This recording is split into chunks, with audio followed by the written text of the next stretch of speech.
আসসালামু আলাইকুম ভিউয়ার্স। আজকে চলে আসলাম ফেসবুকের কিছু গুরুত্বপূর্ণ সেটিং এর ভিডিও নিয়ে। আশা করি আজকের ভিডিওটি শুরু থেকে শেষ পর্যন্ত মনোযোগ সহকারে দেখবেন, কারণ আজকের ভিডিওতে ফেসবুকের এমন কিছু সেটিংস নিয়ে আলোচনা করব যে সেটিংসগুলো করে রাখলে আপনার ফেসবুক অ্যাকাউন্ট কখনো হ্যাক অথবা ডিসেবল হবে না। তো আশা করি ভিডিওটি মনোযোগ সহকারে শেষ পর্যন্ত দেখবেন। চলুন ভিডিওটি শুরু করা যাক।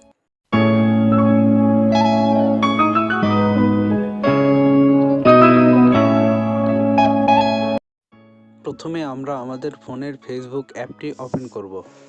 ফেসবুক অ্যাপটি ওপেন করার পর কর্নারের 3 ডট অপশনে ক্লিক করতে হবে। 3 ডট বাটনে ক্লিক করার পর একটু নিচের দিকে যাব। নিচে চলে আসলে দেখতে পারবো সেটিংস অ্যান্ড প্রাইভেসি নামের একটি অপশন আছে। এরপর আমরা সেটিংসে ক্লিক করব। সেটিংসে যাওয়ার পর আমরা এখানে দেখতে পারবো পার্সোনাল অ্যান্ড অ্যাকাউন্ট ইনফরমেশন। আমরা এখানে ক্লিক করব। এখানে ক্লিক করার পর আমরা এখানে দেখতে পারবো নেম নামে একটি অপশন আছে। তো এই নেম অপশনটা কিন্তু গুরুত্বপূর্ণ একটি অপশন। বর্তমানে অনেক ফেসবুক অ্যাকাউন্ট ডিসেবল হচ্ছে শুধুমাত্র এই নামের কারণে, কারণ ফেসবুক তার রিয়েল ইউজারকে আইডেন্টিফাই করতে চাচ্ছে। এই জন্য ফেসবুকের নেম ন্যাশনাল আইডি কার্ডের নেমের সাথে মিল রাখতে হবে, নতুবা কোনো কারণে ফেসবুক অ্যাকাউন্ট ডিসেবল হয়ে গেলে তা আর ফেরানো সম্ভব হবে না। এই জন্য ফেসবুক অ্যাকাউন্টের নেম ন্যাশনাল আইডেন্টিটি কার্ডের নেমের সাথে মিল রাখতে হবে।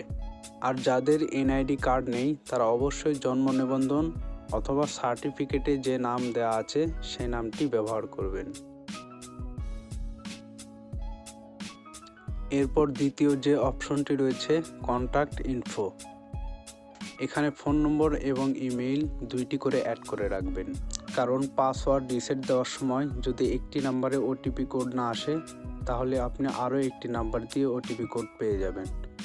একইভাবে একটি ইমেইলে যদি ওটিপি কোড না আসে তাহলে আরও একটি ইমেইলে ওটিপি কোড পেয়ে যাবেন।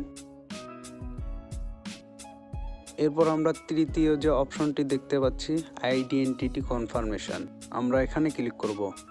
তো এই ভিডিওতে আইডেন্টিটি কনফার্মেশন পুরোটা দেখাতে গেলে ভিডিওটি অনেক লম্বা হয়ে যাবে। ফেসবুকে আইডেন্টিটি কনফার্মেশন কিভাবে করতে হয় এরপরে আমি একটি ভিডিও বানিয়ে আপনাদেরকে দেখিয়ে দেব, তো আপনারা অবশ্যই ভিডিওটি দেখে নেবেন। অ্যাকাউন্ট সেটিংসে দ্বিতীয় যে অপশনটি রয়েছে পাসওয়ার্ড অ্যান্ড সিকিউরিটি, আমরা এখানে ক্লিক করলে দেখতে পারবো check your important security setting.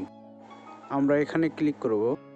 তো এখানে ক্লিক করার পর আমাদের সামনে এরকম একটি ইন্টারফেস আসবে। তো এখানে আমরা দেখতে পাচ্ছি security checkup 1 issue found. তো এখানে ফিক্স নাও এই বাটনে ক্লিক করে আমরা লগ ইন অ্যালার্ট অন করে দেব। এখানে লগ ইন অ্যালার্ট অপশনটি অন রাখলে যদি কেউ আপনার ফেসবুক অ্যাকাউন্ট অচেনা কোনো ডিভাইসে লগ ইন করে তখন আপনাকে নোটিফিকেশনের মাধ্যমে জানিয়ে দেওয়া হবে এবং আপনি তৎক্ষণাৎ আপনার ফেসবুক পাসওয়ার্ড চেঞ্জ করে নেবেন এবং আপনার ফেসবুক অ্যাকাউন্টটিকে সিকিউর করে নেবেন। এখানে আমরা দেখতে পাচ্ছি ইওর পাসওয়ার্ড ইজ ওকে। তো আমার পাসওয়ার্ড এখানে হার্ড একটি পাসওয়ার্ড দেওয়া আছে, আপনাদের পাসওয়ার্ড ওকে নাও থাকতে পারে। যদি ওকে না থাকে তাহলে এখান থেকে আপনারা পাসওয়ার্ড চেঞ্জ করে নেবেন এবং হার্ড একটি পাসওয়ার্ড দিয়ে নেবেন। এরপর 2 ফ্যাক্টর অথেন্টিকেশন ইজ অন, আমি এখানে 2 ফ্যাক্টর অথেন্টিকেশন অন রেখেছি, আপনারা 2 ফ্যাক্টর অথেন্টিকেশন অন করে নেবেন। এরপর আমরা যে অপশনটি দেখতে পাচ্ছি where you are logged in, এখানে সি অল এই অপশনটিতে ক্লিক করলে আপনার অ্যাকাউন্ট কোন কোন ডিভাইসে লগ ইন করা আছে আপনি এখান থেকে দেখতে পারবেন এবং আপনি চাইলে এখান থেকে লগ আউটও করে দিতে পারেন। এরপর যে অপশনটি রয়েছে 2 ফ্যাক্টর অথেন্টিকেশন, তো 2 ফ্যাক্টর অবশ্যই আপনারা অন করে রাখবেন। এখানে 2 ফ্যাক্টর দুইভাবে করা যায়, একটি হচ্ছে অথেন্টিকেশন অ্যাপের মাধ্যমে আর একটি আপনার ফোন নম্বরের মাধ্যমে। তো এই 2 ফ্যাক্টর অথেন্টিকেশন কিভাবে অন করবেন এর উপর আমি আরও একটি ভিডিও বানাবো, সামনের ভিডিওতে আপনারা দেখে নেবেন। এরপর আমরা যে অপশনটি দেখতে পাচ্ছি অথরাইজ লগ ইন, আমরা এখানে ক্লিক করব। এরপর আমাদের সামনে এরকম একটি ইন্টারফেস আসবে। এখানে আপনি কোন কোন ডিভাইসে আপনার ফেসবুক অ্যাকাউন্ট অথরাইজ করেছেন সেই ডিভাইসগুলো এখানে শো করবে। তো এখানে যদি আপনার অচেনা কোনো ডিভাইস থেকে থাকে আপনি এখান থেকে রিমুভ করে দিবেন। এরপরের যে অপশন লগ ইন অ্যালার্টস, তো এটা আমরা অলরেডি অন করে নিয়েছি। তো এরপরে আমরা যে অপশনটি দেখতে পাচ্ছি, choose 3 to 5 friends to contact if you get locked out. তো এখান থেকে আমরা 3 জন অথবা 5 জন ফ্রেন্ডসকে ট্রাস্টেড কন্ট্যাক্ট হিসেবে অ্যাড করে নিতে পারি। যদি কখনও আমাদের অ্যাকাউন্টের কোনো সমস্যা হয় তাহলে এই 3 জন থেকে 5 জন ফ্রেন্ডের মাধ্যমে আমরা আমাদের ফেসবুক অ্যাকাউন্টকে উদ্ধার করতে পারি। তো বন্ধুরা, আজকের ভিডিওটি এ পর্যন্তই।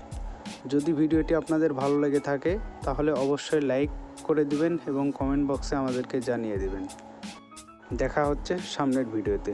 Good bye.